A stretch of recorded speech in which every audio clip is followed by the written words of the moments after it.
to. That will be on the way in. We're ahead of schedule once again. 15 minutes time. We are expecting those trucks to be on circuit, but I can already see. What truck actually is that? Well, the Stuart Oliver's is a Volvo VNL. It's like that. They're basically like freight lines.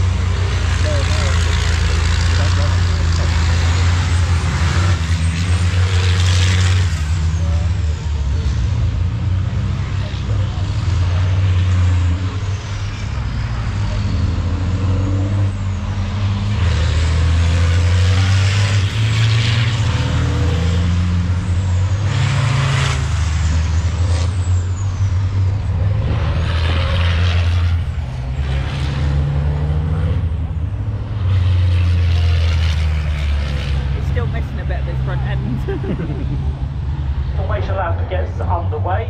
This time it's the GT tyres pace truck which takes them away. GT tyres are the official tyre partners of the Truck Racing Championship. They are ranked among some of the top tyre companies in the world, and GT provides all drivers in both Division 1 and Division 2 with the GT racing shoes. Each one plays in every day. The tyres,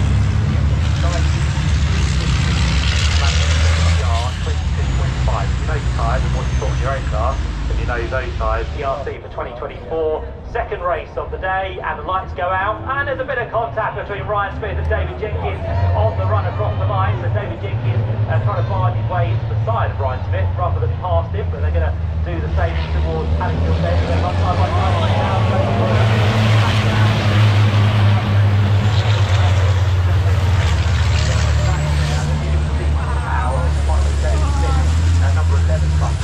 Find his way through the gravel.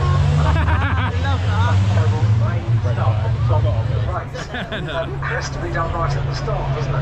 I think it was kind of a warning to say to Ryan Smith, I am here and I am going to battle you hard, and that's what James wants to do.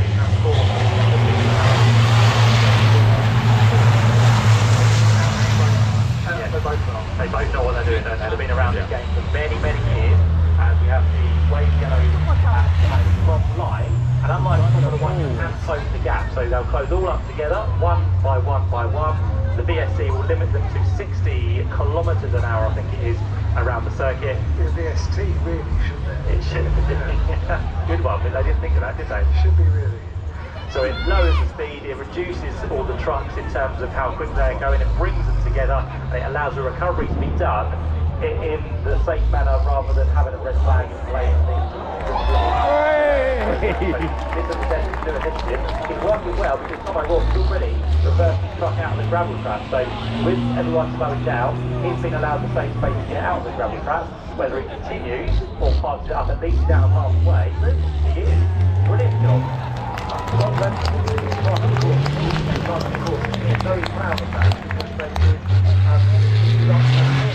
Yes, that it allowed the gap, it allowed Tom to feel safe to reverse without anyone coming hurtling down towards Paddington Bend. It of course avoided us having a red flag with a stopping, breaking the timetable, and it did good work well. So Tom now will be allowed to catch up, and I understand that we won't go green until they get back to the line. So finally round, catch up, and have all the green once again. Tom O'Rourke is now back behind the pack. He's a lap down to be fair, but he is now back with the full pack. And we are green once again. So Ryan Smith unleashes his Daimler Freightliner, and David Jenkins is sliding from one side of the track to the other, mainly to get past Ryan Smith and also to defend there from John Bowler. So they are leading these units now, effectively.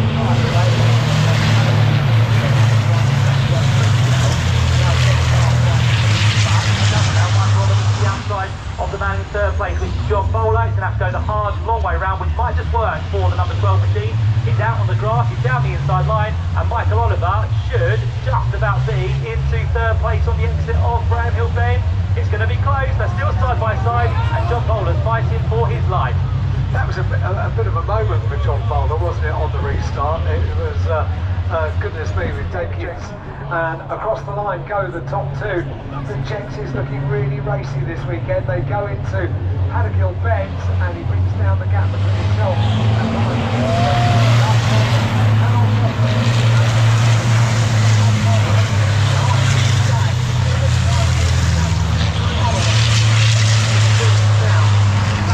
well and truly on for third place. Michael Oliver at the moment occupies that position. Yes, Stuart Oliver hasn't made as much progress as he did in the earlier race, so still biding his time for the foreseeable future, but of course we have had the BSC, so it's delayed him in his progress at the minute. Behind them, in 6th place, we currently have the number 3 machine of Steve Powell, and then we'll find the first of our Division 2 trucks, so they work their way on towards the start-finish line. Although Tom O'Rourke is a lap or so down, he's still making progress, and that's the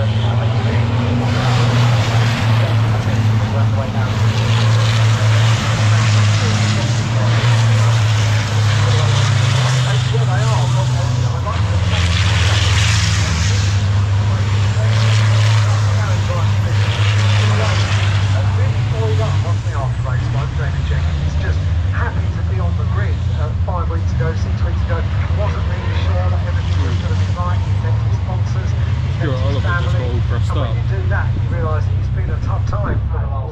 Long they've had, of course, testing and qualified, but the first time to put the truck through a rigorous test in terms of braking.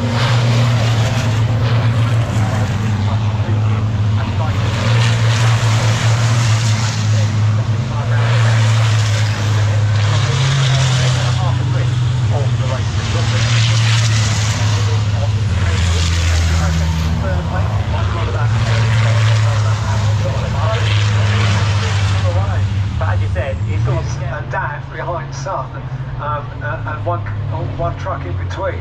It's fascinating to see how they're back in third place.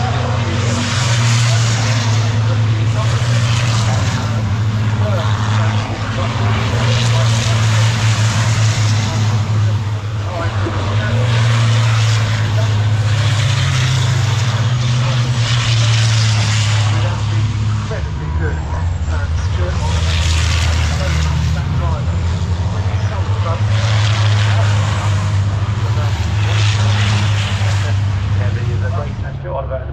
Can't quite keep with those two ahead, so Stuart Oliver just biding his time, as we said, goes for a slightly different line along the Brampton straight. They work their way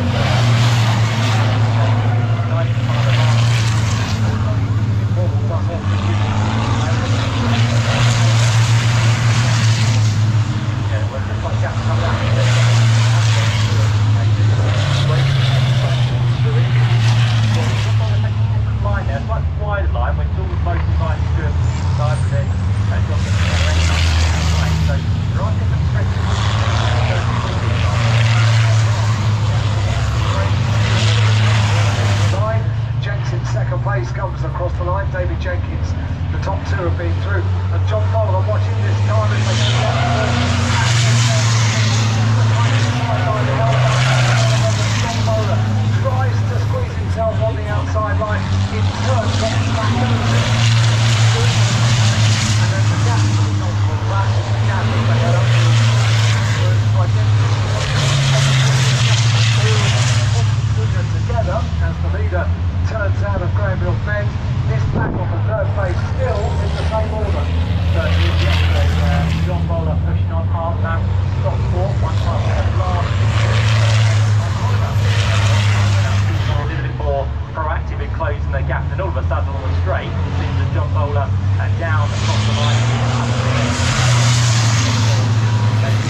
gap, what is it this time? It is going to be 2.6.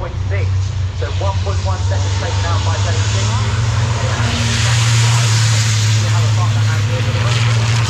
What you see is Ryan Smith just controlling things from the front, or he's there at the back of the pace. Over the next lap and a half,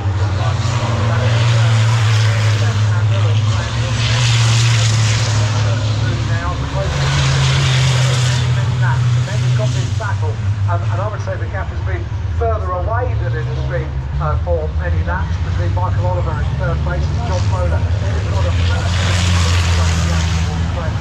on that occasion, but wasn't able to carry it through the corner as a result of that.